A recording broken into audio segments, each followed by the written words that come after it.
Agrimly is an AI-powered platform for online agriculture education. It utilizes artificial intelligence technology to provide educational resources, courses, and information related to agriculture. This platform aims to enhance the learning experience and promote agricultural knowledge among students. अगला जो question है वो है DNA synthesis का, यह है DNA replication का। तो डीएनए सिंथेसिस या डीएनए रेप्लिकेशन में आपको बताना चाहूँगा, डीएनए रेप्लिकेट होता है, डीएनए कॉपी बनाता है, इसे डुप्लीकेशन प्रोसेस या डीएनए का सिंथेसिस प्रोसेस कहते हैं। और अक्सर इसको आप कब देखते हो इस प्रोसेस को सेल डिवीजन के दौरान जब इंटरफेज होता है, उसके जो ये इंटरफेज को प्रिपरेटरी स्टेज कहते हैं। सेल डिवाइड होने के पहले, उसके न्यूक्लियस के डिवाइड होने के पहले जो उसका आता है इंटरफेज, उसी का एक पेज होता है एस पेज, उसी दौरान डीएनए का रेप्लिकेशन होता है। डीएनए रेप्लिकेशन के तरीके को बताने के लिए, मैकेनिज्म को बताने के लिए कई मॉडल हुए। जो सबसे पॉपुलर हैं वो वाटसन एंड क्रिक ने जो मॉडल दिया था वो मॉडल, और वाटसन एंड क्रिक ने जो मॉडल दिया था इसे कहा जाता है सेमी कंजर्वेटिव मॉडल।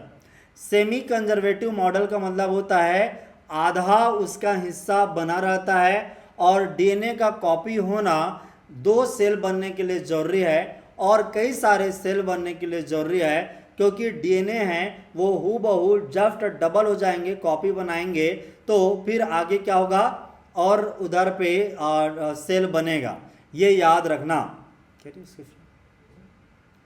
स्टार्ट करना, ठीक है। डीएनए सिंथेसिस और डीएनए रेप्लिकेशन, तो जैसे आप इस पिक्चर में देख रहे हैं, देखिए जो मॉडल दिया था वाटसन ने क्रिक ने सेमी कंजर्वेटिव मॉडल, उसमें क्या कहा था, जैसे इस कदर से ऐसा डीएनए होता है तो ये डीएनए सबसे पहले ऐसा करके अलग अलग टूटता है, और ऐसा एक हेलिकल और ये दूसरा हेलिकल टूटता है। उसके बाद में एक हेलिकल पुराना ही रहता है, एक हेलिकल नया बन जाता है और दूसरा हेलिकल नया बन जाता है।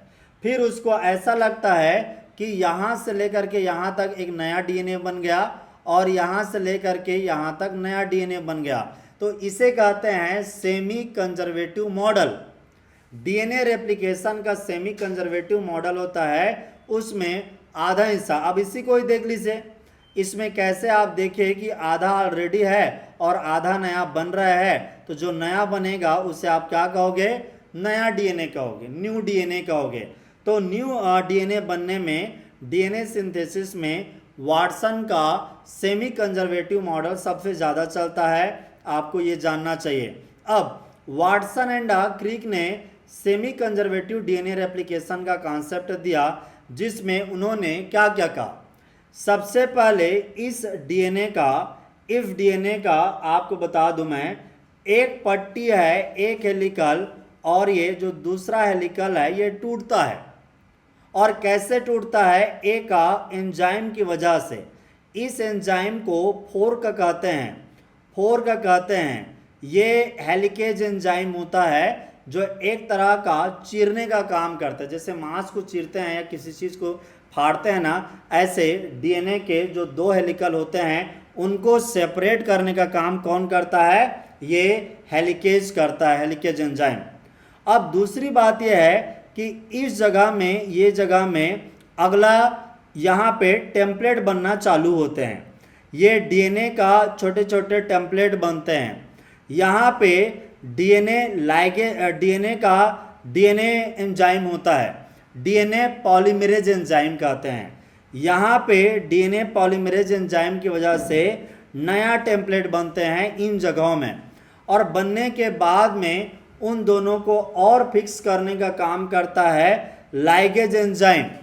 तो लाइगेज एंजाइम काम आता है।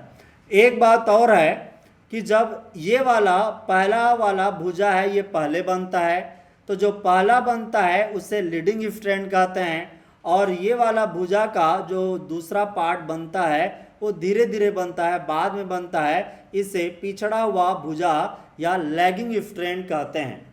समझ में आ गया कि डीएनए का निर्माण कैसे होता है। सबसे पहले ऐसा करके ये इसका चीरा लगता है, और चीरा लगने में जो एंजाइम काम आता है हेलिकेज एंजाइम या फोर्क कहते हैं। उसके बाद ऐसा इसमें टेम्पलेट बनते हैं नया वाला, इसमें भी ऐसा टेम्पलेट बनेंगे, ऐसा करके टेम्पलेट बनेंगे इस वाले में भी।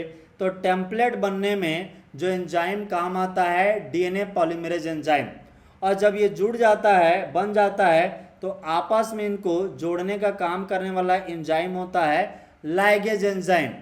इस तरह से 3-4 एंजाइम मेनली यहाँ पे काम होते हैं और डीएनए रेप्लिकेशन के काम को पूरा करते हैं।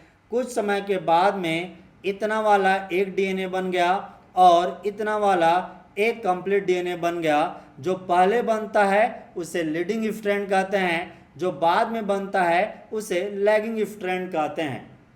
क्लियर है बातें कि कैसे डीएनए का कॉपी बनता है। एक डीएनए था वो 2 डीएनए में बन गया। सेमी कंजर्वेटिव इसलिए कहते हैं क्योंकि हर डीएनए में एक जो होता है वो हमेशा नया रहता है, एक पुराना रहता है, एक ही नया भुजा बनता है, एक पुराना रहता है, एक ही नया बनता है। और इस दिशा में उन्होंने क्या लाइन कहा था, डीएनए के जो 2 स्ट्रैंड होते हैं, जैसे डीएनए के एक स्ट्रैंड 2 स्ट्रैंड हैं, वो सबसे पहले सेपरेट होते हैं, जैसे ये सेपरेट हो गया।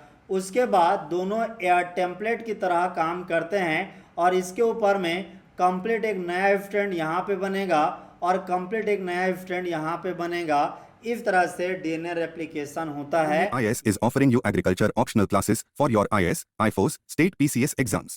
The class will be taught by Roop Singh Maitri sir, an ex-scientist from ICAR. For details contact us on mobile number 7303314331 or visit our website www.agrimly.com. Smart Notes for IS Agriculture optional for your IS, IFOS, state PCS exams is available. Notes are AI-powered, errorless, and have reliable referencing. To order, please contact via WhatsApp or call at 7303314331. For online reading of the ebook, download our Agrimly app from the Google Play Store. Get a heavy discount on it. Smart Test Series for IS Agriculture optional is also available in offline and online mode. Answer copy check by Roop Singh Maitri sir, an ex-scientist from ICAR. To start the test series, please contact via WhatsApp or call at 7303314331. Get a heavy discount on it. Thank you for watching this video. If it was useful for you, then do like and share it among friends. Don't forget to subscribe to our YouTube channel, Agrimly IS, so that you can get notifications about our future videos on time.